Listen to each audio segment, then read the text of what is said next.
ముందు అధికారం కోసం వేరేళ్లతోని కొట్లాడాలి. అటెన్క అధికారం మన చేతులకు వచ్చినాక మనం కొట్లాడాలి. గిట్లనే ఉన్నది ఇప్పుడు శాన దిక్కుల రాజకీయం. అన్నిటికి మించి మన పక్క రాష్ట్రం కర్ణాటకల కుర్చీలాట జోరుగా నడుస్తుంది చూడండి. పక్కపోంటే ఉన్న కర్ణాటక రాష్ట్రంలో సీఎం సీటు పంచాది ఎటు దేవు తెలియదు. సిద్ధరామయ్య ముఖ్యమంత్రి సీట్ల కూకొని 2.5 ఏళ్లు గడిచింది కాబట్టి తోల్తా అనుకున్నట్టు సీటు డీకే శివకుమార్కి ఇయ్యాలనని ఆయన ఎన్నుకున్న ఎమ్మెల్యేలు పట్టుబడుతుండ్రు. ఇదే ముచ్చట మీద ముఖ్యమంత్రిని ఉప ముఖ్యమంత్రిని కూసబెట్టి మాట్లాడినికే ఢిల్లీకేంచి బెంగళూరు పోయిండట కరిగేశారు.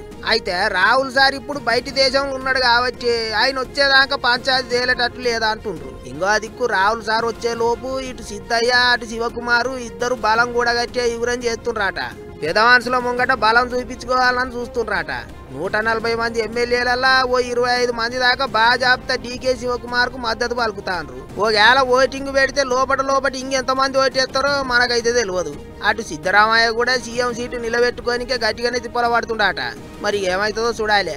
అయితే ఇప్పటికే కర్ణాటక కాంగ్రెస్ లో డీకే శివకుమార్ మస్తు త్యాగాలు చేసిండని ఈసారి ఎట్టనన్నా ఆయనకు సీఎం పోస్ట్ ఇయ్యాల్సిందేనని గట్టిగానే కొట్లాడుతుండ్రట అనుచరులు. మరి ఏం చేస్తారో సీటు పంచాది ఎట్లా కొసెల్లుతుందో రాహుల్ సార్ బయటి దేశంకేంచి వస్తే గాని తెలియదు అంటారు. అన్యామగానే అది కర్ణాటక అయినా తెలంగాణ అయినా చెయ్యి పార్టీలో ఎప్పుడు ఏదో పంచాది ఉండాల్సిందేనేమో అనుకుంటారట ఇప్పుడు చాలా మంది.